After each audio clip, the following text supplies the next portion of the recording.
Well, the quest for credible, fair elections, well, I think we could use that phrase again, is unending because people always want that. They think if you get that right, we just might have, to a large extent, sorted our leadership recruitment process, which in turn will impact on the quality of service and leadership that you may get out there eventually. But happens in the way those state elections turned out, there are still some concerns and issues that people want improved. So we've got two gentlemen joining us today. We've got Dr. Yunus Atanko, who is the Head Public Affairs Bureau of NC Front. Thank you for coming on this morning. Thank you very much for having me. Good morning, Nigerians. Well, you'll also be joined by Monday Obani, who is a former second vice president of the NBA, legal practitioner, of course. Thank you as well for joining us today. Okay, let me start from here. You were right there at the elections. You saw the equipment, materials, the operationalization of some of those policies, both by INEC and by security, and ultimately how the elections turned out. What were your takeaway? Okay. First of all, we must understand the context in which we were there in the first place. Our intention was just to add value and look at the processes of the election. Just like as you rightly said, that people are looking for credible leaders, so that, and the will of the people prevailing at polling stations, and making sure that the quality of our democracy is something that everybody is happy with. And one way or the other, we will say we are happy. So the NCF turned out about 600 observers. You remember, the NCF was made up of technocrats, politicians, some of them academicians, journalists, and everybody who are concerned about the quality of our democracy. So at the end of it all, what we did was to look at the totality of what happened. And that's where we are so happy with some of the action that INEC took. You remember there was so much hype as regard to the issue of it. One would have thought that if you get to Edo, what you see is guns flying everywhere. And at a point in time, the election itself was almost suspended because people were thinking that it may not take place.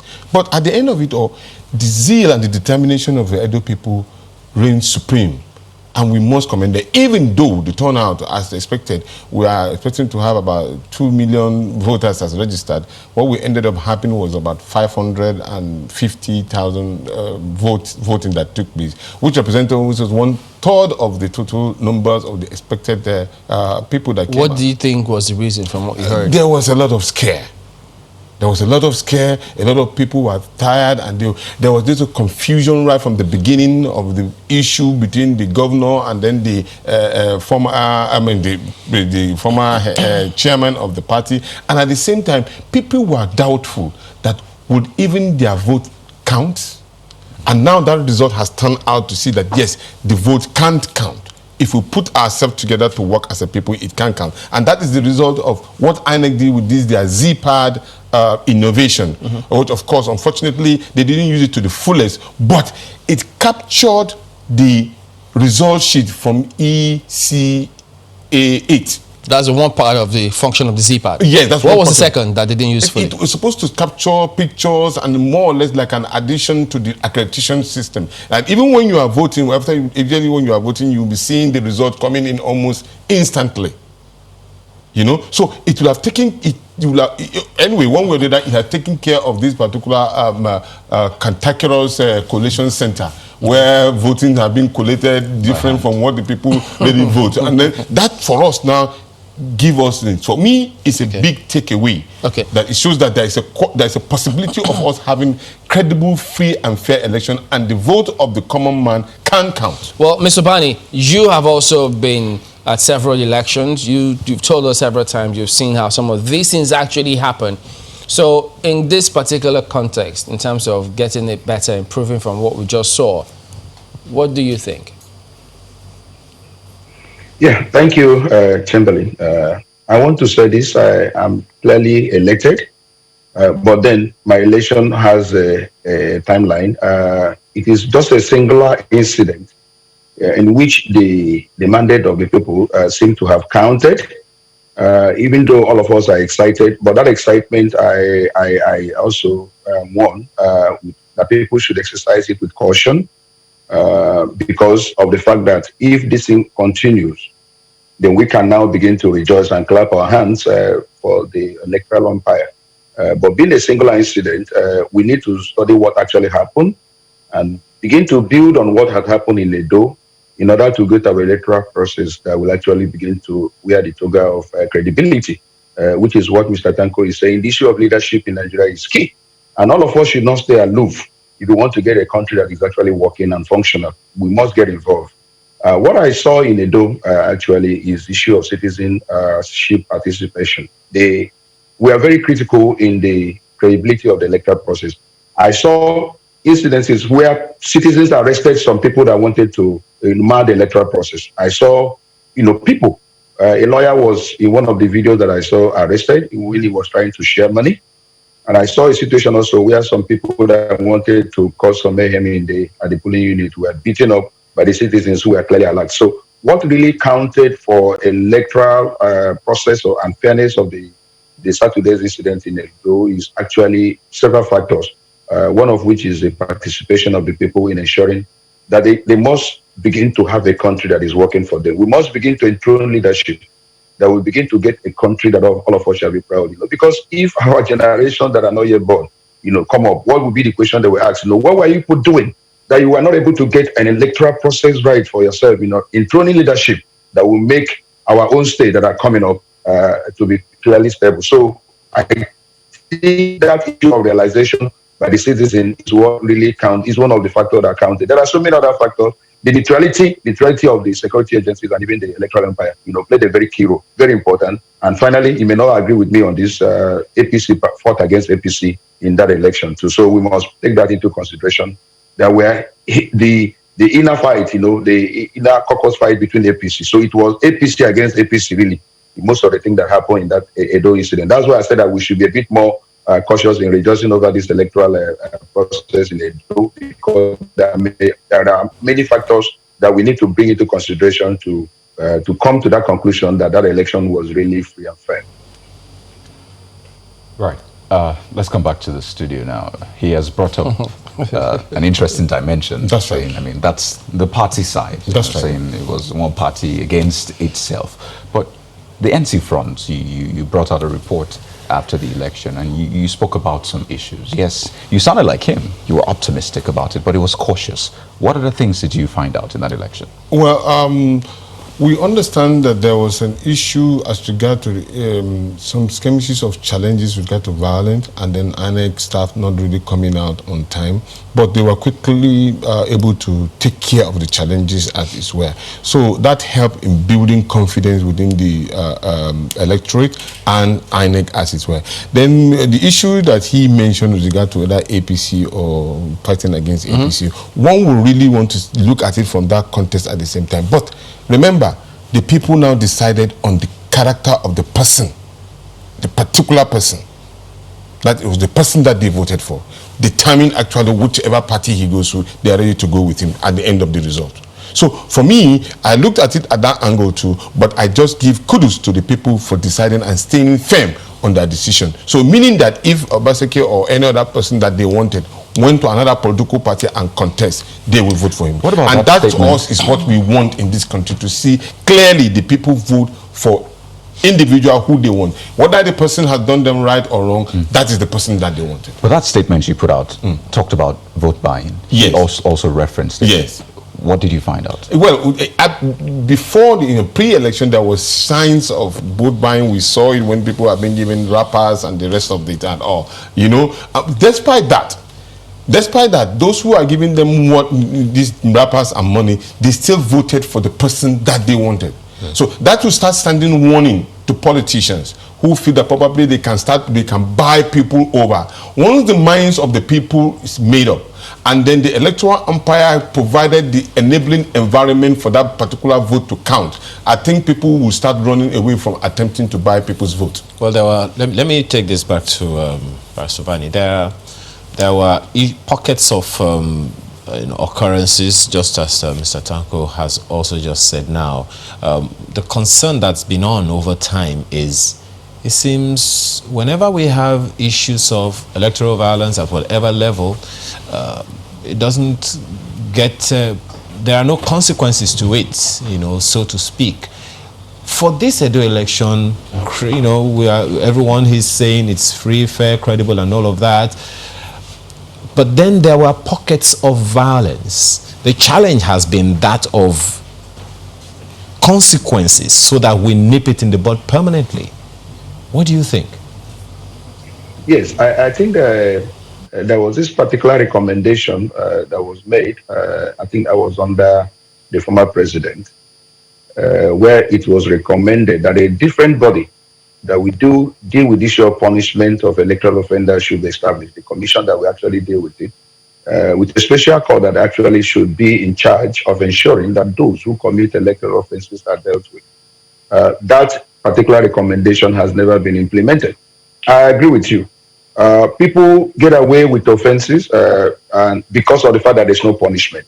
The moment the country makes up its mind that, look, we must begin to ensure that our electoral process is clearly free, fair, and those who want to interfere in the process will be dealt with. I tell you that we begin to have people that will become careful during the election time in Nigeria. Remember that America and the UK had to also warn that those politicians who have houses in their countries may not be given visa. If they, do anything that they consider silly in the electoral process in Edo, and that again, people are saying is one of the reasons why we had something that looked like a peaceful electoral process in Edo. That people, those political elites, do not want to miss going to those countries if they misbehave, because that is the promise that those countries made if we misbehave in the electoral process. So it counted. So I have always taken time to speak about issue of desperation of politicians. And I have said it here that we must deal with it. I agree that this election has some level of electronics, issue of transmission of electoral results, from the polling unit to the web, to the site of INEC, which was also clearly something commendable. But go and study now. The politicians are trying to know what happened in Edo. Go and find out. They will try to know what happened in Edo, and they may try to begin to violate this process if INEC does not up their game. They were taken by surprise that this election in Edo has turned out to be a bit free and fair. And so what they would now do, the politicians, just mark my word, if they want to know what are the things that were done rightly by INEC in order to get this electoral process that we have now considered credible, right. So what would they want to do now to violate it in future elections? So INEC must up their game. We must involve electronic issue of, bringing issue of internet into the system. Just that what we do in Nigerian Bar Association. The last election in Nigerian Bar Association, like the lawyers were watching the result live. As people were voting, people were monitoring the result that were coming in. So I thought that INEC would implement. I heard that INEC was even planning towards that direction, but it didn't work out, even though there is no law backing it. But it's important that we really involve now. Just one moment. Just some of the things that you just talked about now. Timberland is just trying to point it out to you. Have to do with the laws. Okay, is that if the laws do not permit some things to happen, I don't see how those things can happen. So, well, that's on the one hand. But the other thing is, earlier you spoke about a number of things that were responsible for what we had and that we needed to have cautious optimism. You've already started on the issue of the consequences of electoral violence. And you have also begun to point out some of the things that the politicians might begin to do now to undermine the process of INEC. What are those other things that we need to pay attention to? So many other things. I said it in your television several times, right? Look, as a nation, the reward system is so much. Anyone who becomes a governor, all of a sudden, the moment he comes in, 1, 2 or 2 months, he becomes a multi-millionaire because of the easy access to the treasury. We don't have, it's only in Nigeria we have such a system where the institutions are not strong enough to checkmate people who are elected into public office. So we must begin to build a system where there is checks and balance. Checks and balances is very key. So that any governor that comes in, any local government chairman, any president that comes in, the institutions that the constitution has actually given the power to checkmate them are doing the right thing by checkmating them so that they don't have access to treasury. And when they don't have access to treasury, I tell you that the people that will make this country to be what we want the country to be will begin to emerge, those who are coming for service. But now we're having a situation where somebody becomes a political elite and elected into public office. He is already made man because the system is so large. So we must begin to tackle that aspect. If we tackle it, I tell you that there will be no so much desperation in getting into public office. So there won't be issue of manipulation, there won't be issue of killing, there won't be issue of balance snatching, that if you're third grade, which is always what we have noticed in our electoral process. So I'm saying, in addition to what we have experienced in Edo, which is issue of deployment of electronic system in electoral process, which even though we believe very soon that a law will be made, sign into law. I mean, the president will sign into law the new reforms that are being put in place by the National Assembly. We must also deal with the political culture of access to treasury. If we deal with it together, electoral process, issue of political culture, of easy access, clearly we have a country, we begin to now have a system that... All right, Mr. Bani, we'll come back to you in a bit. But let me ask Mr. Tanko here, while there, what did INEC deploy for when you go there with your card? You read your card with the card reader, and those details don't pop up.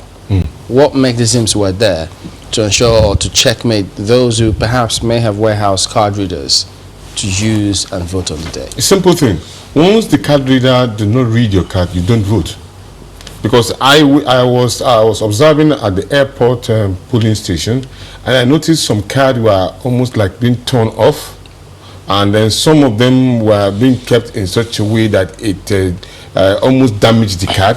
So when they inserted it, quite all right, the name and probably the visual of the individual is reading on the register, as it were, manually, but the card did not read those ones, but it read virtually almost 90% of the people who came into ready to vote. So, but once there was two complaints that I had, and that guy was saying that, okay, the card did not read it, and I now noticed that his card was almost like, there was attempt to meddle with the card. So INEC staff said that anybody card that did not read with the card reader being kept aside, he did not, because that the accreditation has to match with the total number of... And earlier what they did was the incident form.